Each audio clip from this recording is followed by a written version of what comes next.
Good morning, welcome to tour with Debu. একটু আশ্চর্য হয়ে গেলেন না টুপিটা নেপালি টুপি পরে আছি বলে?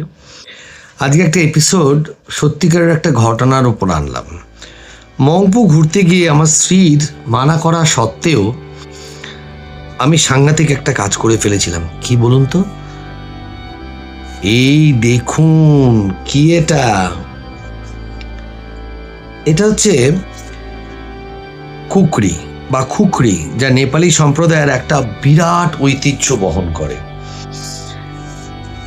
আর সঙ্গে গেছিলাম অ্যাকচুয়ালি একটা নেপালি টুপি কিনতেই, যেটা আমি মাথায় পরে আছি এখন। কিন্তু এই কেনার গল্পটা শেয়ার না করে পারছি না। যে দোকানটায় ঢুকেছিলাম সেটা হচ্ছে একটা অ্যান্টিক কিউরিও শপ। এবার যথারীতি নেপালি টুপিটা কেনার পর আমার খুব শখ ছিল। কেনার পর দেখি অনেক ধরনের খুকরি ওখানে রাখা রয়েছে, কিন্তু সবই নতুন, ঝকঝক করছে। একটু দূরে একটা খুকরি রাখা ছিল, যেটা আমার খুব নজরে পড়লো হঠাৎ করে।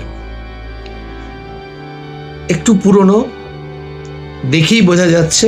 আপনারা ভালো করে দেখুন, এটা দেখলে বোঝা যাবে এটা পুরনো। আর এর মধ্যে অন্যগুলোর মধ্যে যেটা নেই, এটার মধ্যে যেটা আছে, এখানে একটা, দুটো, তিনটে, চারটে, পাঁচটা, ছটা কয়েন, তার সঙ্গে একটা ড্রাগনের এমব্লেম দেয়া। হাতলটা একটু ডিফারেন্স ছিল অন্যান্য খুকরিগুলোর থেকে। ওইগুলো কাঠ, প্লাস্টিক মেলানো মেশানো, কিন্তু এটাতে পুরোটাই কাঠের। আর তার সঙ্গে এইখানে দেখুন কিছু চিহ্ন, কিছু তিব্বতী লেখা আর মার্ক রয়েছে। তো আমি লোভ সামলাতে না পেরে জেদ করেই বসলাম এটা কেনার জন্য। বৃদ্ধ যে ভদ্রলোক এবং তার ওয়াইফ, দুজনে যারা দোকানের মালিক, তারা বললেন ওটা নেয়ার দরকার নেই, বহুদিন আমাদের আছে একটা স্মৃতি। বললাম দেখুন, এটা আমার একেবারেই অন্যরকম লাগছে।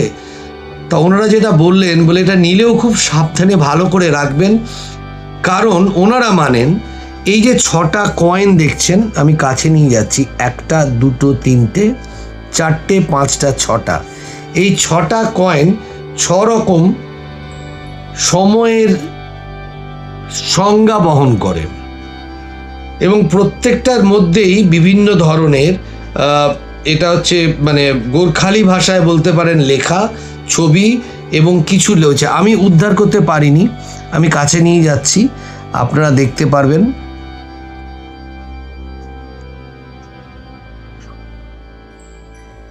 আর ওপরে যে ড্রাগনের এমব্লেমটা, এটাও অন্যগুলোর মধ্যে ছিল না, এটা রয়েছে।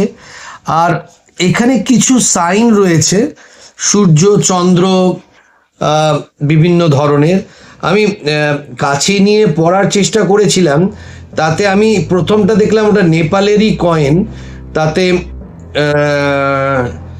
বিভিন্ন সময়ের পুরনো আমলের কয়েন, এগুলো সব মানে ধরুন 1923,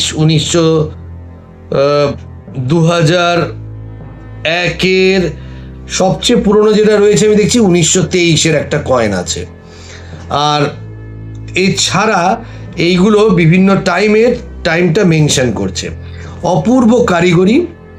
আমি যেটা খুলছি, যেটা ভেতরটা দেখুন, এটা কিন্তু একেবারেই সাজানোর জন্য, এটা কোনো যুদ্ধাস্ত্র বা অন্য কিছু ইউজ করার জন্য নয়। এর আমি উইকিপিডিয়াতে পড়ে যেটা আমি বুঝলাম, যেটা বলছে এটা যে kukri splitted knife for our call kukri is a traditional Nepalese knife directed by is distinct serves for both primary utility of land and legendary melee weapon, most famously associated with the Gurkha soldiers of Nepal and India. এছাড়া ইউকেতেও তো এখন soldiers আছে। এর specially হচ্ছে যেটা the curve, the forward learning curve provide significant weight. এই যে কার্ভটা, এটা একটা সিগনিফিকেন্ট ওয়েভ ইউজ করে যখন এটা ইউজ করা হয় যুদ্ধাস্ত্র হিসাবে। প্লাস এর চপিং টুল হিসেবেও এটা is very powerful. Blade material যেটা হয় মোটামুটি traditional forged from high carbon spring steel আর ডিউরেবিলিটি এবং শার্পেন, এটা ভীষণ শার্পেনের জন্য। দেখছেন যেহেতু এই পুরনো জং ধরা, প্লাস এর মধ্যে কিছু কারুকাজও করা রয়েছে যেগুলো অন্য খুকরিগুলোতে ছিল না। তো আমি এটা পেয়েছিলাম, একদমই আমার মনে হয়েছে লাকিলি। আমি এটা রেখে দেবো আমার সযত্নে। অ্যান্ড আমি সেই বৃদ্ধাকে থ্যাংক ইউ জানাই একটা ট্র্যাডিশনাল এই খুকরিটা পাওয়ার জন্য। তো আজকে এই অবধি আপনাদের সঙ্গে শেয়ার করলাম আমাদের এই খুকরি কেনার ইতিহাস। আর সঙ্গে থাকবেন, ভালো থাকবেন, stay tune tour with Debu. নমস্কার।